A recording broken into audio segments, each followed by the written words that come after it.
जय हिंद दोस्तों। आइए देखते हैं कि आज हम क्या करेंगे। आइए फाइल ओपन करते हैं। और इससे पहले कि मैं आपसे बात करूं कि आज क्या करेंगे, उससे पहले मैं आपको बता दूं कि इससे पहले हम ये सारे का सारा टूल जो है वो कंप्लीट कर चुके हैं। ठीक है। और कैरेक्टर डिज़ाइन की एक क्लास भी कंप्लीट कर चुके हैं। तो आज से हम स्टार्ट करेंगे मेन्यू बार में जितनी भी चीज़ें हैं उन पे एक एक करके। तो फाइल में आते हैं सबसे पहले, और फाइल में सबसे पहली चीज़ है न्यू। इसके बारे में हम पहले भी बात कर चुके हैं, लेकिन आइए स्टार्ट करते हैं दोबारा से कि जब आप कोई भी न्यू डॉक्यूमेंट खोलते हैं तो आपके पास क्या क्या चीज़ें होनी चाहिए और आप किस तरीके से काम करते हैं। तो सबसे पहले नेम है, जहाँ पर आप अपना नाम लिखेंगे। उसके बाद आपके पास प्रोफाइल है जिसमें आप चूज़ करेंगे कि आपको किस चीज़ पे काम करना है। आपको प्रिंट पे काम करना है, वेब पे काम करना है, या डिवाइसेस पे काम करना है। तो आइए इनसे एक एक करके बात करते हैं। प्रिंट का मतलब क्या होता है? प्रिंट का मतलब होता है जो भी चीज़ें आप प्रिंटिंग में देखते हैं वो पहले प्रिंट नहीं होती हैं, वो पहले डिज़ाइन होती हैं, उसके बाद वो प्रिंट होने के लिए जाती हैं। तो जितनी भी चीज़ें आप छपी हुई देखते हैं, like magazine, cover page, newspaper, आपकी खुद की पढ़ने वाली किताबें, कॉमिक्स, हुडिंग्स, ठीक है, विजिटिंग कार्ड, और भी बहुत सारी चीज़ें जो भी आप देखते हैं छपी हुई आपके घर में, मार्केट में, ठीक है, बाहर अंदर, वॉट एवर, जहाँ भी आप देखते हैं और जहाँ भी आपको चीज़ें छपी हुई या प्रिंटेड मिलती हैं, वो सारे प्रिंट के अंदर आती हैं। और प्रिंटिंग से पहले वो सारी चीज़ें डिज़ाइन होती हैं। तो वो डिज़ाइन का पार्ट आप प्रिंट चूज़ करके स्टार्ट कर सकते हैं। तो आपने यहाँ प्रिंट चूज़ किया, उसके बाद यहाँ आर्ट बोर्ड्स हैं। आप एक से ज़्यादा आर्ट बोर्ड इस्तेमाल कर सकते हैं, वो मैं आपको आगे दिखाता हूँ। प्रिंट में बहुत सारे साइजेज़ हैं अलग अलग। अब क्योंकि ये आपका इलस्ट्रेटर है, इलस्ट्रेटर पूरी दुनिया में अलग अलग जगह पर इस्तेमाल होता है। तो आपके हर दुनिया के देशों में काम करने वाले प्रिंट के आपके पास बहुत सारे मॉडल्स हैं जिन पे आप काम कर सकते हैं। इंडिया में आपने बहुत बार सुना होगा A4, तो आप इसका भी यूज़ कर सकते हैं। इसके अलावा बाकी जो है उनका भी। इसके अलावा आपने देखा कि यहाँ पर जैसे ही मैंने A4 चूज़ किया, यहाँ विड्थ और हाइट आ गई, लेकिन ये विड्थ और हाइट पीटी में आई है। पीटी मतलब होता है पॉइंट्स।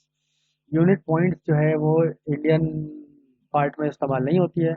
तो आपको वो चूज़ करना है जो इंडियन पार्ट में इस्तेमाल होती है।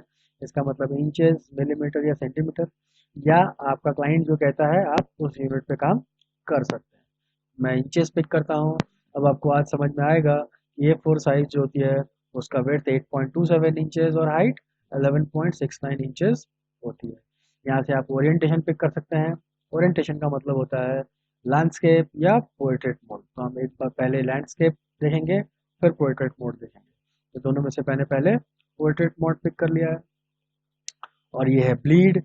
फिर मैं इसके बाद आपको समझाता हूँ।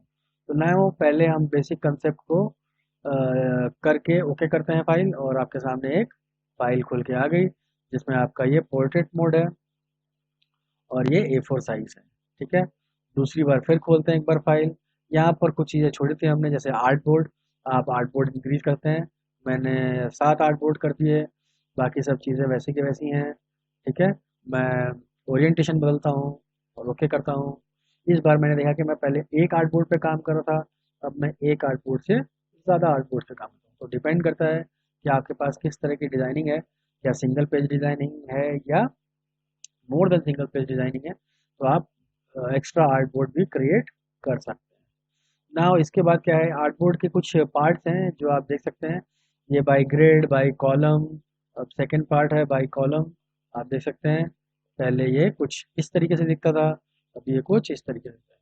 तो ग्रिड और कॉलम के हिसाब से भी आप इसके अलावा हॉरिजॉन्टल और वर्टिकल हिसाब से भी अपने आर्ट बोर्ड्स को सेट कर सकते हैं। ये वर्टिकल आर्ट बोर्ड सेटअप है और ये हॉरिजॉन्टल आर्ट बोर्ड सेटअप है। तो ये वर्टिकल आर्ट बोर्ड सेटअप है और ये horizontal art board of setup है। तो आप देख सकते हैं कि आपने आर्ट बोर्ड के डिफरेंट डिफरेंट चीज़ें ओपन कर रखी है। तो आप जितने ज़्यादा आर्ट बोर्ड्स लेंगे, आप इन 4 पार्ट्स में आर्ट बोर्ड्स को रख सकते हैं और अपने हिसाब से काम करवा सकते हैं। Now next is what, next is कि हम देखते हैं कि यहाँ पर हमने और क्या छोड़ा था। हमने छोड़ा था एक ये ब्लीड का पार्ट। ब्लीड क्या होता है? ब्लीड होता है मार्जिन सेटअप करने के लिए। जैसे मान लीजिए कि मैंने एक मार्जिन सेटअप किया और मैं ओके करता हूँ, तो मैं यहाँ देखता हूँ कि यहाँ पर सब पे मार्जिन लग गया। अब यहाँ पर आर्टबोर्ड मैंने कम नहीं किए थे तो बहुत सारे आर्टबोर्ड आ गए। आइए आर्टबोर्ड कर लेते हैं 1, ब्लीड को एज इट इज रहने देते हैं और ओके करते हैं। अब आप देख सकते हैं आपके पास एक मार्जिन सेटअप आ गया।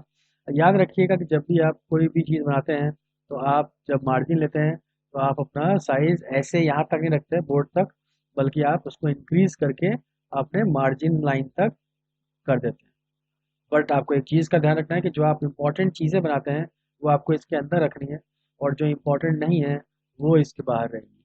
ये मार्जिन इसलिए होते हैं क्योंकि बहुत बार जब आप प्रिंटिंग के लिए जाते हैं तो प्रिंटिंग प्रेसेस की कुछ खामियां होती हैं, कुछ अलग तरीके सेटअप्स होते हैं जिनकी वजह से वो चीज़ें कुछ कट जाती हैं। तो उस कटिंग के कारण आपका जो मेन कंटेंट है वो ना लॉस हो जाए, इसलिए से हम मार्जिन छोड़ते हैं, जिससे कि जब भी हम अपना प्रिंटिंग में ये काम दें तो हम ट्राई करें कि अपने काम को इन बिटवीन आर्टबोर्ड रखें और अपना जो बैकग्राउंड है वो मार्जिन लाइन तक कवर कर लें, ताकि जो भी हम प्रिंट कराएं उसका सेटअप जो है वो ख़राब ना हो और उसमें इंपॉर्टेंट चीज़ें जो हैं वो ना कटें। इसके अलावा हमारे पास और क्या है यहाँ पे फाइल में, इसके अलावा फाइल में हमारे पास है एडवांस। एडवांस में हमारे पास कुछ देखने लायक है। तो ये है कि अगर हम प्रिंट का इस्तेमाल करते हैं यहाँ पे, ठीक है, तो आप देखते हैं कि इसका बेसिक कलर मोड जो है वो CMYK के होता है। रास्टर इफेक्ट 300 ppi होता है, पिक्सल पर इंचेस, ठीक है। अगर मैं इसे यहाँ से बदल के वेब करता हूँ तो आप देखते हैं कि RGB हो जाता है और स्क्रीन मोड इसका PPI हो जाता है, यानी कि 72 हो जाता है, कम हो जाता है। तो इसमें क्या फ़र्क होता है, प्रिंट में आपके पास चीज़ें प्रिंट में होने के लिए आनी चाहिए तो आपका पिक्सल पर इंचेस यानी 1 इंच बाई 1 इंच में पिक्सल पर इंचेस की क्वांटिटी ज़्यादा होनी चाहिए, ताकि आपके प्रिंट वाला पार्ट जो है वो ज़्यादा क्लियर दिखे।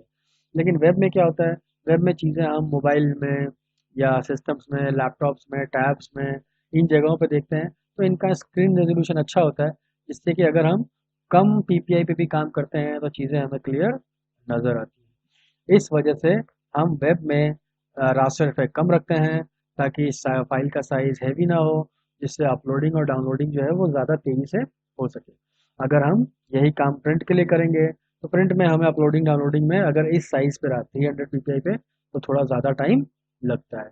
इस वजह से हम वेब और प्रिंट का काम लेते हैं। वेब में आप देखते हैं कि जितनी भी चीज़ें आप ऑनलाइन आपको डालनी है वो सब वेब पे आता है, ठीक है। इसके अलावा तीसरा पार्ट है डिवाइस। डिवाइस क्या करता है, डिवाइस आता है एक्चुअल में मोबाइल्स के डिफरेंट डिफरेंट सेटअप्स में, ठीक है। पहले आप इसके प्रीवियस सेटअप्स को इस्तेमाल करेंगे, जैसे CS3, तो आप देखेंगे CS3, CS4 या CS1 2, उसमें बहुत सारे मोबाइल्स के अलग अलग सेटअप्स दिए हुए थे।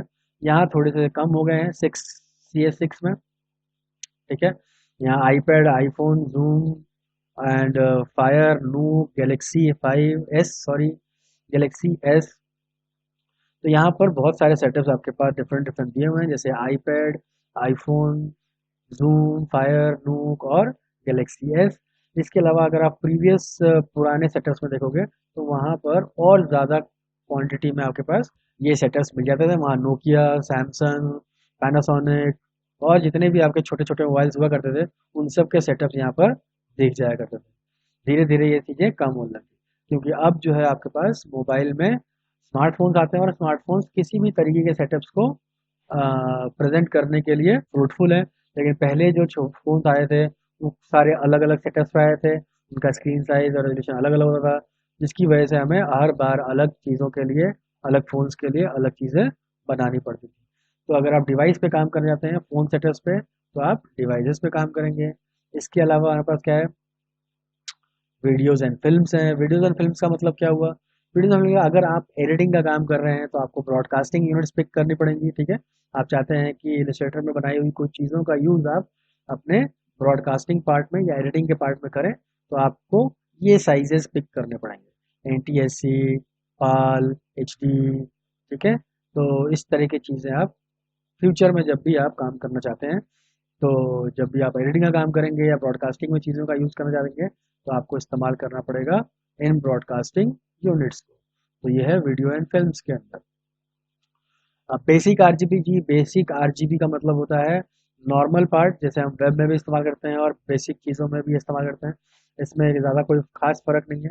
इसके अगर हम साइजेस देखें तो ये ऑलमोस्ट हर चीज़ को साथ लेके चल रहा है। इसका मतलब कि ये प्रिंट और वेब दोनों पे काम कर रहा है। थोड़े साइजेस आप देखें दोनों को शायद मर्ज हो गए हैं। तो बेसिक आरबीजी में आप दोनों पे काम करते हैं कि आप साइजेस जो हैं वो प्रिंट वाले भी ले सकते हैं और वेब वाले भी ले सकते हैं, बाकी सारी चीज़ें ऑलमोस्ट सेम है। इसके अलावा आपके पास है फ्लैश बिल्डर। फ्लैश बिल्डर एक अलग तरह का सॉफ्टवेयर है जिसपे अगर आपको बनाना है कुछ तो आप फाइल जो है वो इलस्ट्रेटर की वहाँ सपोर्ट करेगी, तो आपको इस तरह के सेटअप्स में ही यूज़ करना पड़ेगा ताकि ये वाले सेटअप जो हैं इसलिए दिए हुए हैं ये वहाँ पर सपोर्ट करेंगे। तो बाकी सारी चीज़ें बाकी चीज़ों में सेम है। बाकी आपके पास यहाँ पर ध्यान रखने वाली बात है कि आप कौन से सेटअप पे काम करते हैं। तो आप सबसे ज़्यादा जो इलस्ट्रेटर पे है वो प्रिंट मीडिया में काम करते हैं। उसके बाद web, device, video, basic RBG और फ्लैश बिल्डर जो है वो अलग तरह की चीज़ें हैं, बट इलस्ट्रेटर उनको सपोर्ट करता है। अगर फ्यूचर में आपको कभी काम करने की ज़रूरत पड़ जाती है तो आपको इलस्ट्रेटर निराश नहीं करेगा और आप आसानी से उन चीज़ों पर भी काम कर सकते हैं। यहाँ पर एक पार्ट टेम्पलेट दिया हुआ है। टेम्पलेट का मतलब क्या है कि मान लीजिए कि आपने इस प्रिंट को खोला और प्रिंट को खोलने के बाद आपने पिक कर लिया A4 और आपने ये सारा सेटअप करने के बाद अगर मैं इसे एज अ टेम्पलेट सेव करता हूँ तो क्या होता है, मैं इस पार्ट को रीयूज कर सकता हूँ बार बार। मैं एक तरह का ही सेटअप यूज़ कर सकता हूँ। मैं चाहता हूँ कि इसी सेटअप में बार बार मैं इसको यूज़ करूँ, तो आप एज अ टेम्पलेट उसे सेव कर लीजिए और आप बार बार इसी तरह का सेटअप खुलता हुआ देखेंगे और आप उसको रीयूज़ कर सकते हैं मेनी टाइम्स। ठीक है, तो ये कुछ पार्ट थे जो न्यू डॉक्यूमेंट का हिस्सा थे। नेक्स्ट क्लास में हम कुछ नई चीज़ों के साथ फिर हाजिर होंगे।